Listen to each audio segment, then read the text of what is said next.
brought to you by Brand South Africa. Strengthening Africa's leadership, accelerating investment and scaling innovation for the continent's growth story were high on the agenda of this year's World Economic Forum's Africa Summit, which was held in Ethiopia last week. Godfrey Mutizwa caught up with Donald Kaberuka, President of African Development Bank. First of all, I think it is important to recognize that very good progress is being made compared to several years back. And I think the best example is this explosion in IT and telecommunication. I think now Africa is a leader in terms of the pace of growth. Sure. Of course, we still have many areas to cover, but I think everybody agrees that in terms of connectivity, in terms of broadband, in terms of IT penetration, we have made good progress. Sure. But there's a long way to go. I could say the same for road transport. Very soon you'll be able to drive from Addis to Durban on Tarmac Road. Corridors are being built in different parts of Africa. But the areas of difficulty, real difficulties, energy is one, urbanization is another in terms of the slums, and the railways is another. In this case, we need to now be imaginative. In the case of energy, it is all about regulation, the solvency of the off-takers. It is about the independent regulators, so that we can attract more money in the independent power production. Yeah. In railways, I think it is a recognition that concessioning to the private sector in the past has not been successful. And so we may need a lot of public money. And for urbanization, slums clearance, that is an agenda to be accelerated. Yeah.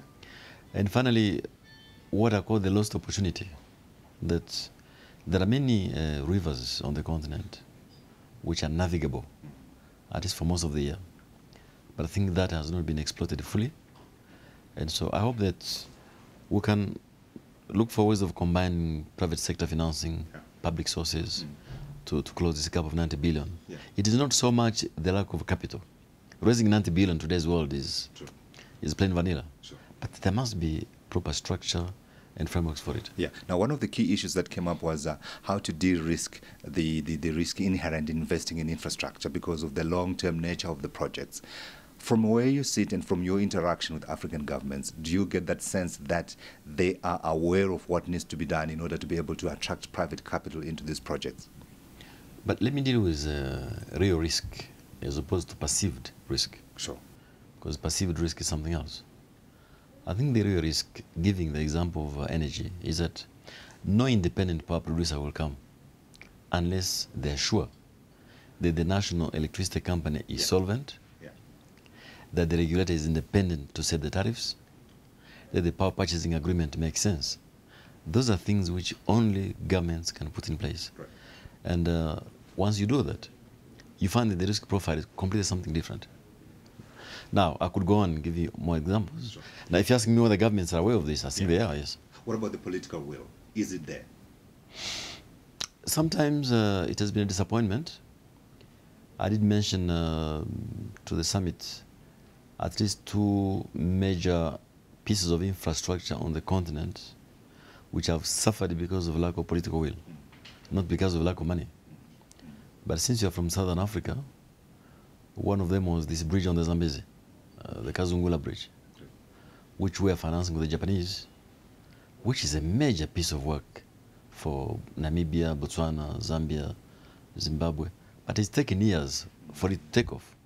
Money was available. Designs were available. But in the meantime, people are still using this badge, which you know very well. Now, thank God now the project will be done because the political issues have been resolved.